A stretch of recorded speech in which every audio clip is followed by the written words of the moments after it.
میں جو بات کہنا چاہ رہا تھا وہ تھی خزیمہ ابن ثابت انصاری کی. اب یہ ایسا نام ہے کہ مجمع میں لیتا ہوں تو نام تو کسی کی سمجھ میں نہیں آتا. اور نہج البلاغہ میں، نہج البلاغہ مولا کا خطبہ کہ جب وہ صفین کی جنگ ہو رہی تھی اس وقت میرے مولا نے ایک مرتبہ باقاعدہ نہج البلاغہ کا خطبہ کچھ صحابیوں کو یاد کر کے روئے اور کہا آئینہ آئینہ، کہاں ہے میرا وہ صحابی. صفین کے میدان میں وہ میرے ساتھ ہوتا، مولا آئینہ آئینہ کر کے رو رہے نہج البلاغہ میں. ان میں سے ایک نام یہ خزیمہ، آئینہ آئینہ خزیمہ. جس کو مولا صفین کی لڑائی کے موقع پہ یاد کر کے روئے تو کتنا عظیم ہوگا. اور ان کی عظمت کے لیے ایک واقعہ یاد آ، پیغمبر کی عقل پہ بھروسہ کرو تو اسلام محفوظ ہے. ذرا سا رسالت کی عقل کے بارے میں شک آ گیا، دین چلا گیا. اب نہ نماز بچے گی، نہ روزہ، نہ توحید بچے گی، نہ امامت، نہ رسالت بچے گی، نہ شریعت. اور اسی طرح سے اس کے ساتھ یہ دوسری چیز بہت مشہور واقعہ ہے. واقعہ اگر مشہور نہ بھی ہو تو اتنا دلچسپ ہے کہ ایک بار جس نے سن لیا اس کو یاد رہتا. تو میں ایک جملہ کہوں گا، آپ کو واقعہ یاد آ جائے گا تو میں جلدی جلدی آگے بڑھوں گا. اللہ کے رسول شہر مدینہ آ رہے ہیں، آگے آگے کوئی یہودی چل رہا، یاد آگے آپ کو، اس کے ہاتھ میں گھوڑا بیچنے آ رہا. جیسے آج کل کاروں کے شو روم ہوتے، اس زمانے میں گھوڑوں کے شو روم ہوتے تھے. اور گھوڑے اتنے ہی مہنگے بکتے تھے جیسے آج کل BMW یا مرسیڈیز کا نیا ماڈل وغیرہ. اب پیغمبر نے گھوڑا دیکھا، پسند آ گیا. خوشبو، سواری، یہ دو چیزیں ایسی ہیں جو اہل بیت اطہار نہ صرف یہ کہ پسند کرتے تھے بلکہ اچھی سے اچھی لیتے تھے حیثیت کے مطابق. اہل بیت اطہار کے گھر میں اگر فاقے تھے تو مجبوری والے فاقے نہیں تھے، خود اختیاری فاقے تھے. ورنہ خوشبو کا استعمال بہترین سواری، خالی کربلا کے میدان کا زلجنا نہیں، ہر امام نے اپنی سواری کو بہتر سے بہتر رکھا. اور یہ سلسلہ شروع ہوا پیغمبر سے. چنا تھے پیغمبر نے گھوڑا دیکھا، بہت اچھا گھوڑا تھا. گھوڑے کی ایک خصوصیت یہ ہے کہ میدان جہاد میں بھی کام آتا. یہ خصوصیت BMW اور مرسیڈیز میں نہیں، بلکہ یہ گاڑیاں تو مومنین کرام کی توہین میں استعمال ہوتی ہیں بعض اوقات. ذرا سوچئے جو اسلام یہاں تک کہتا ہو کہ اگر تمہارے گھر میں پھل آئے اور پڑوسی کی اتنی حیثیت نہ ہو تو پھل کھانے کے بعد اس کے چھلکے باہر نہ پھینکنا، کہیں اس کا بچہ دیکھ نہ لے اور اس کے دل کو دکھ نہ ہو کہ میرا باپ مجھے یہ چیز نہیں دے سکتا. تو وہ شان و شوکت دکھانے والی گاڑیاں بعض اوقات خربوزے کے چھلکے والا گناہ لے کے آتی. لیکن جیسا کہ میں نے کہا کہ آج یہ ساری چیزیں آج نہیں. گھوڑے کا ایک فائدہ یہ کہ اچھا گھوڑا خالی شان کے لیے نہیں ہے، یہ راہ خدا میں استعمال بھی ہوتا. اور کربلا کے زلجنا نے ہمیں بتا دیا کہ گھوڑا کتنا عظیم بن جاتا. پیغمبر یہودی سے کہا یہ گھوڑا مجھے چاہیے. اس نے قیمت بتائی، تھوڑی نیگوسیشن ہوئی ہوگی، خرید لی. پیغمبر نے گھوڑا خرید لیا. وہ بھی خوش ہو گئے کہ بازار میں جا کر سارا دن محنت کرتا، پتہ نہیں بکتا کہ نہ بکتا، بازار میں گئے بغیر ہی معاملہ طے ہو گئے. لیکن وہ گھوڑا جیسے آج کی گاڑی، اتنے ہزار درہم تو ہر وقت آپ کی جیب میں نہیں ہوں گے. پیغمبر نے کہا مدینے چلو، میرے گھر تک جاؤ، میں تمہیں پیسے دوں گا، تم سے گھوڑا لوں گا. بالکل عقلی بات. وہ مدینے میں داخل ہوئے، وہ آگے آگے، رسول پیچھے پیچھے. گھوڑا اتنا اچھا تھا کچھ اور لوگوں کو بھی پسند آ گیا. اور جو اس نے دیکھا کہ اس کی قیمت تو بڑھ گئی تو اب اس کے دل میں لالچ پیدا ہوا. اس نے سوچا کہ میں نے 20,000 درہم کا بیچا، یہاں تو 30 کا گاہک بھی کھڑا اور بغیر کسی بحث و مباحثے کے. چنانچہ وہ ان لوگوں کے درمیان رک کر اب قیمتوں پہ بات کرنے لگا. کوئی 30 والا ہے تو کوئی 32 والا بھی ہوگا اور کوئی 35 والا بھی. اتنی دیر میں رسول آ گئے. رسول نے کہا یہ کیا کر رہے؟ کہا کہ میرا گھوڑا بیچ رہا ہوں. کہا یہ اب گھوڑا تیرا نہیں ہے، یہ تو میں خرید چکا ہوں، یہ تو میرا گھوڑا.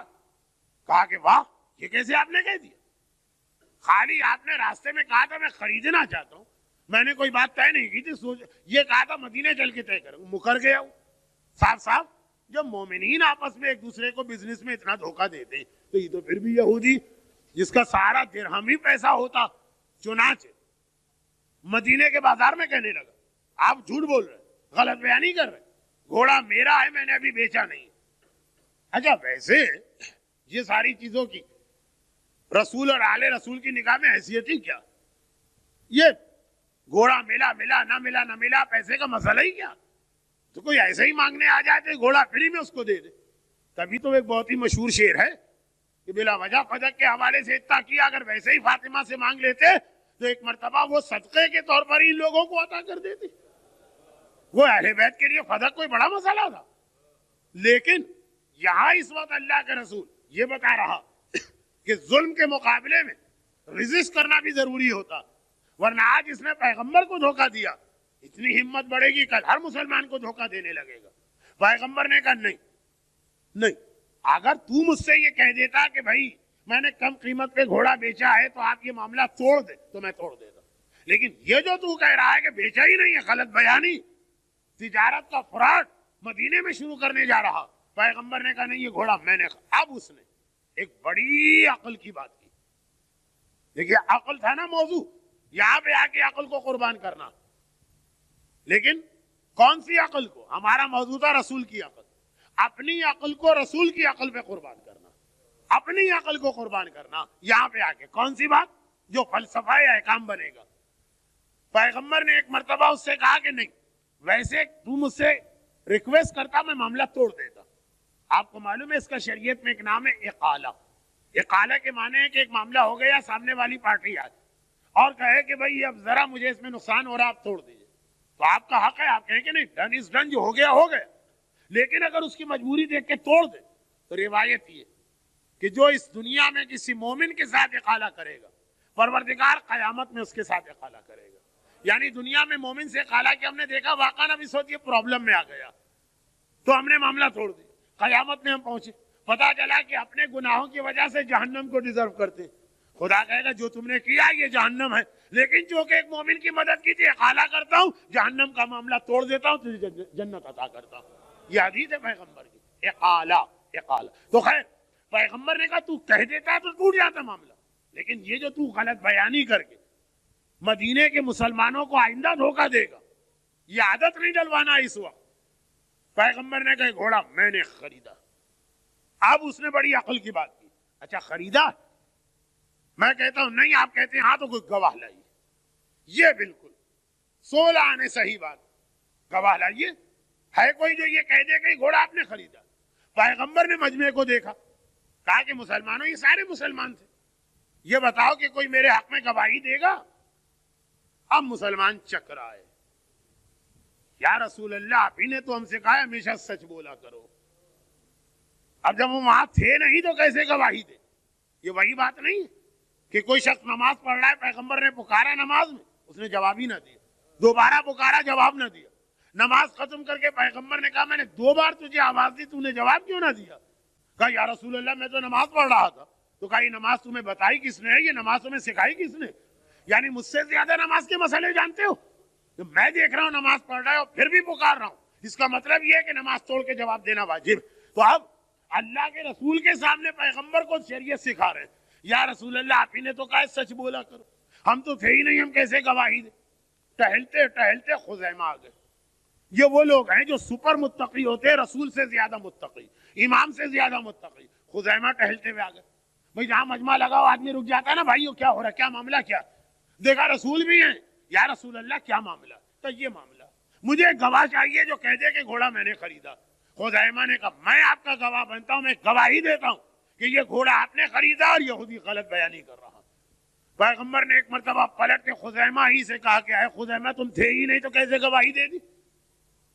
بجائے اس کے کہ رسول خوش ہو کے یہودی سے کہتے گواہ گیا، الٹا پیغمبر اسی کے اوپر الٹ پڑے جو پیغمبر کے لیے گواہی دے رہا. کیونکہ مسئلہ گھوڑے اور گواہی کا بھی نہیں ہے، مسئلہ اسلام کے ایک بنیادی عقیدے کو بتانے کا ہے. یہی وہ چیز ہے جو سلم و تسلیمہ کی تشریح کل بنے گی. پیغمبر نے ایک مرتبہ کہا خزیمہ تم تھے ہی نہیں تو گواہی کہاں سے دے دی؟ کہا یا رسول اللہ اس لیے میں نے گواہی دے دی. بے شک میں نہ تھا، لیکن معاملہ گھوڑے کا ہے نا. گھوڑا کتنا قیمتی ہے، چھوٹی سی دنیاوی چیز ہے. ہم نے تو آج تک جو چیز کبھی نہیں دیکھی، ہم تھے بھی نہیں، خالی آپ کے کہنے پہ گواہی دی. آپ نے کہا اللہ ہے، ہم نے مانا. آپ نے کہا میں رسول ہے، ہم نے مانا. آپ نے کہا جبرائیل میرے پاس آتے، مانا. آپ نے کہا قرآن کلام خدا ہے، میں نے مانا. آپ نے کہا قیامت آنے والی ہے، میں نے مانا. جب ہر چیز بغیر دیکھے آپ کے کہنے پہ مانی تو گھوڑے کی کیا حیثیت ہے کہ میں ضد کروں دیکھوں گا تو پھر گواہی دوں گا؟